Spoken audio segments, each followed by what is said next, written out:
সে অনেক দিন আগের কথা। তখনও যীশুখ্রিস্টের জন্ম হয়নি। 2,500 কি 3,000 বছর হবে। প্রাচীন গ্রীসে এথেন্স বলে একটা জায়গা ছিল। এথেন্স কিছু অপরিচিত নাম নয়, সবাই এর নাম শুনেছে। সেই এথেন্সেরই একটা পাহাড় ঘেরা ছোট্ট গ্রামে এক জঙ্গলের মধ্যে পুরনো একটা বাড়ি ছিল। বাড়িটা অবশ্য অনেক দিন ধরেই খালি পড়েছিল। একে তো নির্জন পাহাড়ি অঞ্চল, তার উপর বন জঙ্গল দিয়ে ঘেরা পরিবেশ, তাই পরিত্যক্ত। লোকজন না থাকলেও বাড়িটা কিন্তু খুব একটা ভাঙাচোরা অবস্থায় ছিল না। অর্থাৎ ইচ্ছে করলে পরিষ্কার করে বা সামান্য সাজিয়ে গুছিয়ে নিলে লোকে অনায়াসেই সেখানে বসবাস করতে পারত। আসলে সবাই কি আর লোকজনে ঠাসা ভিড় হই হট্টগোলের মধ্যে বাস করতে পছন্দ করে? অনেকেই নির্জন শান্ত পরিবেশে নিজের মতো করে থাকতে ভালোবাসে। কিন্তু আশ্চর্যের ব্যাপার, ওই বাড়ির যে মালিক, সে কিন্তু হাজার চেষ্টা করেও অনেক দিন পর্যন্ত কাউকে ওই কুঠিটা ভাড়া দিতে পারেনি। আসলে পাহাড়ের ওপর নির্জন জঙ্গলের মধ্যে অবস্থিত কুঠিটার বেশ বদনাম হয়ে গিয়েছিল। একবার এক শান্তিপ্রিয় ভদ্রলোক কুঠিটা দেখে লোভ সামলাতে পারেননি। তিনি ছুটির অবকাশ কাটাবার জন্য ওই নির্জন কুঠিটাকে বেছে নিয়েছিলেন কয়েকদিন শান্তিতে কাটাবেন বলে। কিন্তু পরদিন সকালে দেখা গেল লোকটির মৃতদেহ পড়ে আছে কুঠির দালানে। প্রথম ব্যাপারটা নিয়ে তেমন কেউ মাথা ঘামায়নি, তবে যারা তার মৃতদেহ দেখেছিল তাদের মধ্যে কিছু সন্দেহ দানা পাকিয়েছিল। কারণ মৃত্যুর পরেও লোকটির চোখে মুখে একটা অস্বাভাবিক ভয় লেগেছিল, আর তার চোখ দুটো ঠেলে বেরিয়ে এসেছিল। কিন্তু পরে, বেশ কিছুদিন পর, আর একজন সৈনিক ধরনের লোক সেই বাড়িতে এসেছিল রাত কাটাতে। লোকটি ছিল অসম্ভব সাহসী। সেই লোকটি প্রাণে মরেনি ঠিকই, কিন্তু তার মুখ থেকে রাত্রির অভিজ্ঞতা যা শোনা গিয়েছিল তা ছিল রীতিমতো ভয়াবহ। খাওয়া দাওয়া সেরে রাত্রে সবে সে শুতে গিয়েছিল, এমন সময় সে হঠাৎ দেখতে পেল ছাই রঙের দাড়িওয়ালা ইয়া চেহারার বিশাল এক বুড়ো হাতে পায়ে শেকল লাগানো অবস্থায় ঘুমন্ত সৈনিকের সামনে এসে দাঁড়িয়েছিল। তার মুখ থেকে কেমন এক ধরনের গোঁ গোঁ আওয়াজ বেরোচ্ছিল। সৈনিক পুরুষটি মারা যায়নি, কিন্তু অজ্ঞান হয়ে গিয়েছিল। পরদিন জ্ঞান ফিরে আসার সঙ্গে সঙ্গে সে সেই কুঠি ছেড়ে পালিয়ে এসেছিল। সৈনিকটির মুখে সব কথা শোনার পর সারা গ্রামে আতঙ্ক ছড়িয়ে পড়ল। এমনকি দিনের বেলাতেও আর কোনো সাহসী লোক ওই বাড়ির দিকে পা বাড়াত না। লোকমুখে কথাটা ছড়িয়ে পড়ার পরই ভূতের বাড়ি বলে কুঠিটার অপবাদ হয়ে গেল। কেউ আর সাহস করে ওই কুঠির ত্রিসীমানায় পা বাড়াত না। কুঠির মালিক যে ছিল, সে লোকটি কুঠিটা ভাড়া দিয়ে নিজের সংসার চালাতো। কিন্তু যে মুহূর্তে ওই ধরনের একটা ভূতুড়ে প্রবাদ ছড়িয়ে পড়ল, তারপর থেকে আর কেউই কুঠিটা ভাড়া নিয়ে কয়েকদিন থাকার কথা ভাবতেও পারত না। ফলে হলো কি, কুঠিটা সবার কাছে ভূতকুঠি নামে পরিচিত হয়ে গেল। কেই বা সাধ করে নিজের প্রাণ বিসর্জন দিতে যাবে। শেষ পর্যন্ত বাধ্য হয়েই জলের দরে কুঠিটা বিক্রি করে দিতে চাইল কুঠির মালিক। কিন্তু কিনবে কে? শখ করে ভূতের হাতে প্রাণ খোয়াতে কেউ রাজি নয়। তবু একজন রাজি হলো। কুঠির মালিক একজন খদ্দের পেলেন। লোকটি ছিলেন তখনকার দিনে একজন নামকরা দার্শনিক। দার্শনিক মানুষেরা সাধারণত নির্জন জায়গায় থাকতেই ভালোবাসেন। তিনি যুক্তি এবং তর্ক দিয়েই সব কিছু বিচার বা বিশ্লেষণ করতে ভালোবাসেন। লোকমুখে কুঠিটার অপবাদের কথা তারও কানে এসেছিল, কিন্তু দার্শনিক ভদ্রলোক মনে প্রাণে কোনো অলৌকিক ব্যাপার বিশ্বাস করতে চাইতেন না। তিনি ভাবলেন বাড়িটায় গিয়ে তিনি উঠবেন। মানুষের মধ্যে ভূতের ভয়ের অযৌক্তিক সংস্কারকে তিনি উড়িয়ে দিতে চাইলেন। কুঠির মালিকের কাছে গিয়ে তিনি কুঠিটি কেনার বাসনা জানালেন। মালিক তো হাতে স্বর্গ পেলেন। তিনি ধরেই নিয়েছিলেন এমন ভুতুড়ে বাড়ি কোনোদিনও ভাড়া বা বিক্রি হবে না। তাই দার্শনিক ভদ্রলোকের প্রস্তাব শুনে মালিক আকাশ থেকে পড়লেন। বলে কি এই বুড়ো, ভাড়া নয়, একেবারে কিনতে চাইছেন?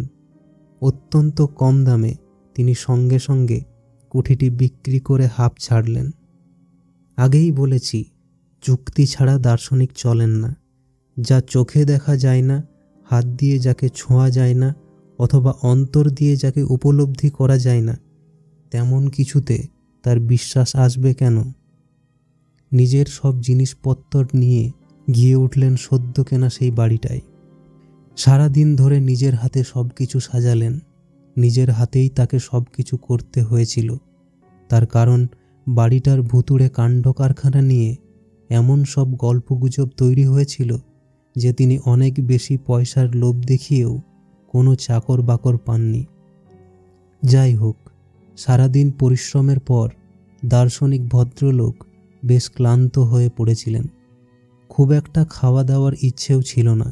সামান্য রুটি, মাংস আর কফি দিয়ে রাতের আহার শেষ করলেন। তারপর গিয়ে শুলেন তার ছোট্ট বিছানায়। মাথার কাছে বিশাল সেকেলে ধরনের একটা জানালা ছিল, সেটাও খুলে রাখলেন। গরমের দিন, সন্ধে রাতের ফুরফুরে হাওয়া বইছিল। দেহেও ছিল অত্যন্ত ক্লান্তি। বাতি নিভিয়ে শোবার সঙ্গে সঙ্গে দু চোখের পাতায় নেমে এলো রাজ্যের ঘুম। কতক্ষণ ঘুমিয়েছিলেন কে জানে। হঠাৎ একটা অদ্ভুত আওয়াজ আর অস্বস্তির মধ্যে তার ঘুমটা গেল ভেঙে। গভীর ঘুমে আচ্ছন্ন মানুষের হঠাৎ ঘুম ভেঙে গেলে সামান্য সময় লাগে প্রকৃতস্থ হতে। দার্শনিক ভদ্রলোকেরও সামান্য সময় লাগল তিনি কোথায় আছেন, কেমনভাবে আছেন, এটুকুই বুঝতে। তারপর তার সব কিছু একে একে মনে পড়ে গেল। তার মনে পড়ল তিনি এসেছেন এক নতুন বাড়িতে, আর এই নতুন বাড়িতেই তার প্রথম রাত্রিবাস। কান খাড়া করে অদ্ভুত আওয়াজ আর অস্বস্তিটা তিনি বোঝার চেষ্টা করতে চাইলেন। মিনিট 2-3 মরার মতো বিছানায় শুয়ে থেকে তিনি বুঝলেন আওয়াজটা অনেকটা শেকলের ঝনঝন আওয়াজের মতো, কিন্তু খুব স্পষ্ট নয়। কে যেন অনেক দূর থেকে শেকল টেনে টেনে আসছে। ধীরে ধীরে চোখ মেলে তাকালেন। জমাট অন্ধকার সারা ঘরে ছড়িয়ে আছে। মাথার কাছে জানালা দিয়ে কেবল আকাশটুকু দেখা যায়। অবশ্য সেই সময় আকাশটাকে আলাদা করে চেনা যাচ্ছিল না। আকাশের রং আর ঘরের রং এক হয়ে গিয়েছিল। দার্শনিক ভদ্রলোক কিন্তু চট করে বিছানা ছেড়ে উঠে বসলেন না। তিনি লক্ষ্য করতে চাইলেন ব্যাপারটা কি। আরও একটা জিনিস তিনি অনুভব করলেন, সমস্ত ঘরের বাতাস যেন স্তব্ধ হয়ে আছে। একটা দম বন্ধ করা গুমোট পরিবেশ সৃষ্টি হয়েছে। অনেকটা সময় যখন এইভাবে কেটে গেল আর জমাট বাঁধা অন্ধকারটা যখন ধীরে ধীরে সয়ে এলো, হঠাৎই তিনি আবিষ্কার করলেন হাতে পায়ে শেকল বাঁধা এক অশরীরীর হালকা ছায়ামূর্তি আস্তে আস্তে ভেসে উঠছে। হাত নেড়ে সেই ছায়ামূর্তিটা কি যেন বলতে চাইছে। মূর্তিটার দুটো চোখ আর মুখের হাঁ থেকে জ্বলন্ত আগুনের আভা ঠিকরে বেরুচ্ছে। দার্শনিক ভদ্রলোক ছিলেন প্রচণ্ড সাহসী। ভৌতিক কিছুতে তার তেমন বিশ্বাস বা সংস্কার কিছুই ছিল না। তবু ভয় না পেলেও একটা অদ্ভুত বিস্ময় তাকে কিছুক্ষণের জন্য আচ্ছন্ন করে রাখল। তিনি বুঝতে চাইলেন এটা কি, কোনো ভয়ঙ্কর দানব নাকি কোনো অসৎ মানুষ ওইভাবে সাজগোজ করে তাকে ভয় দেখাতে চাইছে। শুয়ে শুয়ে এই সব নানান যুক্তিতর্ক যখন তার মনে ঝড় তুলছে, তখনই তিনি দেখলেন সেই হাতে পায়ে শেকল পরা ছায়া ছায়া মূর্তিটা ধীরে ধীরে তারই দিকে এগিয়ে আসছে। শেষ পর্যন্ত মূর্তিটা তার একেবারে খাটের কাছে এসে থমকে দাঁড়ালো। দু চোখ আর মুখের গহ্বর থেকে তখনও সেই লাল আগুনের আভাটা ঠিকরে পড়ছিল। সে যেন মুখ হাঁ করে হাত পা নেড়ে কিছু একটা বলতে চাইছিল। আর তার হাত নাড়ার সঙ্গে সঙ্গে শেকলের ঝনঝন আওয়াজটাও ক্রমাগত শব্দ তুলে যাচ্ছিল। অন্য কেউ হলে এতক্ষণে নিশ্চয়ই অজ্ঞান হয়ে যেত, অথবা দুর্বল হৃদয়ের কোনো রোগী হলে নির্ঘাত তার মৃত্যু হতো। কিন্তু অত্যন্ত সাহসী সেই দার্শনিক ভদ্রলোকটির কিছুই হলো না, বরং তিনি যেমন ছিলেন সেইভাবেই তাকিয়ে রইলেন ছায়ামূর্তিটার দিকে। আসলে তিনি দেখতে চাইছিলেন অশরীরী মূর্তিটি এরপর কি করে। এক মুখ দাড়ি গোফের জঙ্গল আর এক মাথা রুক্ষ চুলে মূর্তিটিকে তখন বেশ বীভৎস ও ভয়াবহ মনে হচ্ছিল। তার উপর তার হাতের নখগুলো ছিল বেশ বড় বড়। হাতের তীক্ষ্ণ আর বড় বড় নখ দেখে দার্শনিকের মনে একটা অন্য ধরনের ভয় এলো। ভূত তিনি বিশ্বাস করতেন না, কিন্তু জ্যান্ত দেহের কোনো চোর ডাকাতকে তার ভয় না করার কোনো কারণ ছিল না। মৃত্যুর পর প্রেতাত্মা মানুষের কতটা ক্ষতি করতে পারে সে সম্বন্ধে তার কোনো ধারণাই ছিল না। অদেখা এমন কিছু পৃথিবীতে আছে বলেও তার বিশ্বাস ছিল না। কিন্তু জ্যান্ত চোর ডাকাত মানুষের অনেক ক্ষতি করতে পারে। তাছাড়া তার কাছে আত্মরক্ষার মতো তেমন কোনো অস্ত্রই ছিল না। মনে মনে যখন তিনি ভাবছিলেন সত্যিই যদি লোকটি কোনো চোর ডাকাত হয় তাহলে তার করার কিছু থাকবে না। তার উপর লোকটাকে দেখে মনে হয় তার গায়ে বেশ জোরও আছে। তাই তিনি যখন সম্ভাব্য বিপদের হাত থেকে বাঁচার জন্য কি করা যায় তাই ভাবছিলেন, ঠিক সেই মুহূর্তে আশ্চর্য হয়ে লক্ষ্য করলেন মূর্তিটা আর এক পাও না এগিয়ে ক্রমাগত পিছু হটতে শুরু করল। পিছতে পিছতে সে একসময় ঘর পরিত্যাগ করল। অশরীরী মূর্তিটিকে পিছিয়ে যেতে দেখে দার্শনিক ভদ্রলোকটি ক্ষণিকের অবশ অবস্থা ত্যাগ করে তড়াক করে বিছানা ছেড়ে উঠে পড়লেন। তারপর নিজেও ছুটে ঘর ছেড়ে বাইরে এসে দাঁড়ালেন। অশরীরী মূর্তিটি ভূত বা অদ্ভুত যাই হোক না কেন, দার্শনিক পরম বিস্ময়ে লক্ষ্য করলেন বারান্দা পার হয়ে মূর্তিটি ধীরে ধীরে নিচে নেমে গেল। তারপর লম্বা উঠোনের ঠিক মাঝ বরাবর গিয়ে হঠাৎই যেন কর্পূরের মতো উধাও হয়ে গেল। দার্শনিক ঠিক তখনই একবার চিৎকার করে উঠলেন, কে কে বলে, কিন্তু উত্তরে কেবল অনেক দূর থেকে ভেসে আসা অস্পষ্ট গোঙানি ছাড়া আর কিছুই শুনতে পেলেন না। উঠোনের ঠিক যে জায়গায় মূর্তিটি অদৃশ্য হয়ে গিয়েছিল সেইখানে দাঁড়িয়ে অনেকক্ষণ গুম হয়ে কি যেন ভাবলেন। আরও দু একবার ডাকাডাকি করেও কারো উত্তর কিছু পেলেন না। বিফল মনোরথে তিনি ঘরে ফিরে শুয়ে পড়লেন। বাকি রাতটা এই অদ্ভুত ব্যাপারটি নিয়ে চিন্তা করতে করতে কাটিয়ে দিলেন। ভোরের আলো ফোটার সঙ্গে সঙ্গে গতরাত্রে ঠিক যে জায়গা থেকে মূর্তিটা অদৃশ্য হয়ে গিয়েছিল সেখানে এসে অনেক কিছু পর্যবেক্ষণের দৃষ্টিতে খুঁটিয়ে খুঁটিয়ে লক্ষ্য করতে থাকলেন। কিন্তু দিনের আলোয় কোনো কিছুই তার অস্বাভাবিক বলে মনে হলো না। পাহাড়ের টিলায় এই বাড়িটি ছিল লোকালয় থেকে বেশ কিছু দূরে। লোকজন কেউ তেমন থাকতো না। হয়তো সেটা কুঠি বাড়িকে কেন্দ্র করে যেসব গল্প এবং গুজব আছে তারই ভয়ে কোনো সাহসী পুরুষও এ বাড়ির ত্রিসীমানায় আসতো না। নির্বান্ধব এবং নির্জন বাড়িটায় দার্শনিক আবার তন্ময় হয়ে গেলেন তার নিজের কাজে, নিজের চিন্তায়, নিজের পড়াশোনায়। প্রায় সারাদিনই তিনি বইয়ের জগতে ডুবে রইলেন। ফলে রাতের সেই অশরীরী এবং অদ্ভুত ঘটনার কথা তিনি প্রায় ভুলেই গিয়েছিলেন। রাতের খাওয়া দাওয়া সেরে যখন তিনি বিছানায় শুতে গেলেন তখনই একবার গত রাতের কথা মনে এলো। কিন্তু ঘটনাটিকে তিনি তেমন আমল দিলেন না। ভাবলেন অত্যধিক চিন্তাগ্রস্ত থাকার জন্য আধা ঘুম আধা জাগরণে কি দেখেছিলেন। বিছানায় শোবার সঙ্গে সঙ্গে ঘুম না এলেও কিছুক্ষণের মধ্যেই তিনি গভীর ঘুমে আচ্ছন্ন হয়ে পড়লেন।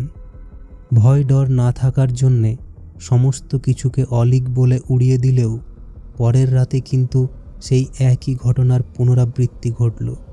তার পরের রাতেও সেই একই ব্যাপার। পরপর 3 রাত্রি একইভাবে অশরীরী মূর্তির আবির্ভাব এবং একইভাবে হাত নেড়ে কিছু বলতে চাওয়ার চেষ্টা এবং একইভাবে উঠোনের ঠিক একই জায়গায় এসে মিলিয়ে যাওয়া তাকে বেশ ভাবিয়ে তুলল। কিন্তু কিছুতেই কোনো ব্যাখ্যা দিয়েই বুঝতে পারছিলেন না এটা কেমন করে হয়, কিভাবে হয়। তবে কি এটা নতুন ধরনের জাদুবিদ্যা? অবশেষে 4র্থ দিন সকালে দার্শনিক কিন্তু আর নিছক কল্পনা বলে সব কিছু উড়িয়ে দিতে পারলেন না। আবার ভয় পেয়ে বাড়ি ছেড়ে পালিয়েও গেলেন না। তিনি মনে মনে ভাবলেন, নিশ্চয়ই এর মধ্যে কিছু অনুসন্ধানের আছে, নিছক মায়া বা জাদুবিদ্যা নয়। আর সত্যিই যদি অশরীরী কোনো প্রেত হয়ে থাকে তাহলে নিশ্চয়ই সে কিছু বলতে চাইছে। আর সব থেকে দার্শনিককে বেশি আকৃষ্ট করল উঠোনের সেই নির্দিষ্ট স্থানটি। কেনই বা প্রতি রাত্রে অদ্ভুত এবং বীভৎস আকৃতির সেই মূর্তি ওই বিশেষ একটি জায়গায় এসে হারিয়ে যাচ্ছে? তাহলে কি ওই জায়গাটিতেই বিশেষ তাৎপর্যপূর্ণ কিছু লুকিয়ে আছে? এর একটা বিশেষ তদন্ত হওয়া প্রয়োজন। 4র্থ দিন সকালে আলো ফোটার সঙ্গে সঙ্গে দার্শনিক আর বাড়িতে বসে রইলেন না, চলে গেলেন শহরে। প্রথমেই তিনি যোগাযোগ করলেন স্থানীয় ম্যাজিস্ট্রেটের সঙ্গে। সব কথা তাকে খুলে বললেন। অন্য কেউ হলে হয়তো পাগলের খেয়াল ভেবে ম্যাজিস্ট্রেট সাহেব উড়িয়ে দিতেন, কিন্তু সেই দার্শনিক ছিলেন বেশ নামী লোক। জ্ঞানী এবং বুদ্ধিমান হিসেবে তিনি প্রায় সকলেরই পরিচিত। ম্যাজিস্ট্রেট সাহেবের মতো একজন গণ্যমান্য লোকের সঙ্গে তিনি যে মশকরা করবেন না, এটা ম্যাজিস্ট্রেট সাহেবও জানতেন। কাল বিলম্ব না করে তিনি বেশ কিছু মজুর নিয়ে ফিরে এলেন দার্শনিকের কেনা নতুন বাড়িতে। উঠোনের ঠিক যে জায়গায় এসে অশরীরী মূর্তিটি গত 3 রাত্রে অদৃশ্য হয়ে যেত, সেই জায়গায় মাটি খোঁড়া শুরু হলো। অবশ্য বেশি দূর খুঁড়তে হলো না। সামান্য কয়েক হাত জমির নিচেই পাওয়া গেল একটি সম্পূর্ণ কঙ্কাল। কঙ্কালটির হাত পা শিকল দিয়ে বাঁধা, শিকলে মরচে ধরেছে বেশ পুরু হয়ে। প্রেত বা ভূত কোনোদিনও বিশ্বাস ছিল না দার্শনিক ভদ্রলোকটির, কিন্তু গত 3 রাত ধরে শৃঙ্খলাবদ্ধ একটি মূর্তির সঙ্গে শৃঙ্খলাবদ্ধ কঙ্কালটির কোথায় যেন একটা কি সাদৃশ্য রয়েছে, এটা অনুমান করতে তার অসুবিধা হলো না। সহজ এবং যুক্তিগ্রাহ্য বুদ্ধি দিয়ে দার্শনিক এর কোনো অর্থই করতে পারলেন না। ম্যাজিস্ট্রেট সাহেবের পরামর্শে নিয়ম কানুন মেনে তারা কঙ্কালটি যথাযথভাবে কবর দিলেন। আর সব থেকে অদ্ভুত ব্যাপার যা, তা হলো কঙ্কালটি ভালোভাবে কবরস্থ হবার পর আর কিন্তু কোনো দিনও কোনো রাতেই দার্শনিকের ঘরে সেই অশরীরী মূর্তির আবির্ভাব ঘটেনি। এরপর দার্শনিক বহুদিন সেই বাড়িতে বাস করেছিলেন। বহুদিন ধরে তিনি কবরস্থ কঙ্কালটির সম্বন্ধে খোঁজ খবরও করেছিলেন, কিন্তু সঠিকভাবে কেউ কিছুই বলতে পারেনি যে ওই বাড়িতে কাউকে কোনোদিনও কবর দেওয়া হয়েছিল কিনা। তবে ওই গ্রামেরই এক অতি বৃদ্ধের মুখে শোনা যেত, অনেক দিন আগে এক বৃদ্ধ কৃতদাসকে সামান্য অপরাধের জন্য ওইভাবে হাতে পায়ে শেকল বেঁধে জীবন্ত কবর দেওয়া হয়েছিল।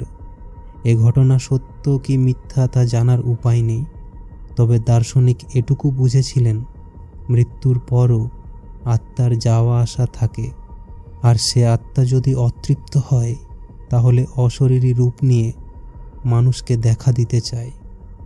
হয়তোবা তার অতৃপ্ত আত্মা তৃপ্তির পথ খোঁজে।